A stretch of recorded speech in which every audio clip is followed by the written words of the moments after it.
What advice do you have for a person who don't know what his or her passion and purpose in life is?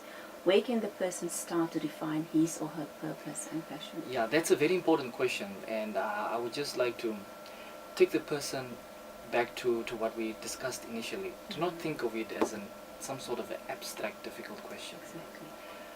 but on a daily basis, on a practical basis, look for what motivates you, what What inspires makes you tick? what makes you tick, What excites you what to get out excites of you. bed in the Exactly, morning? exactly, yeah. Just look for those simple things. Baie eenvoudige goed, very simple things. Try to look for those things. It can be anything really. And in many instances, also the circumstances, difficult circumstances through which you go in life, might also be pointers to that. Yes. How did you overcome those circumstances? And what have you learned from that?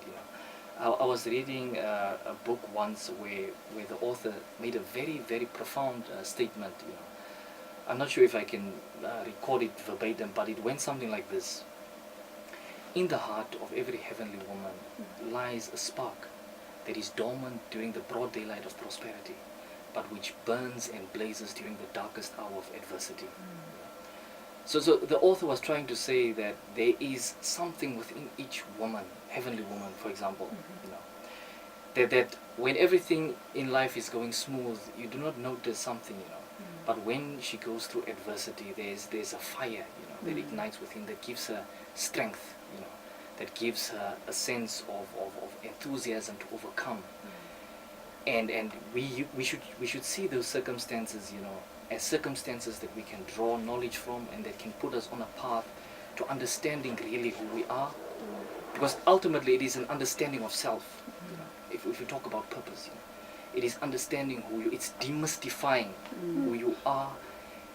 What motivates you, what inspires you, and what you, on a personal, individual basis, can contribute to the greater good of society. So I think we can look at those type of circumstances. We should not make it a difficult, abstract concept, but we should also look at our talents, the skills that we have. Skills are ultimately just tools that are in our hands that we can use, to achieve a greater purpose. So look to those things. What type of skills do you have? What inspires you? What motivates you? And during circumstances that were difficult and adverse in your life, what stood out? What did you learn from that? And once you put all those things together, I think you would have a basic idea of what your purpose ultimately is in life.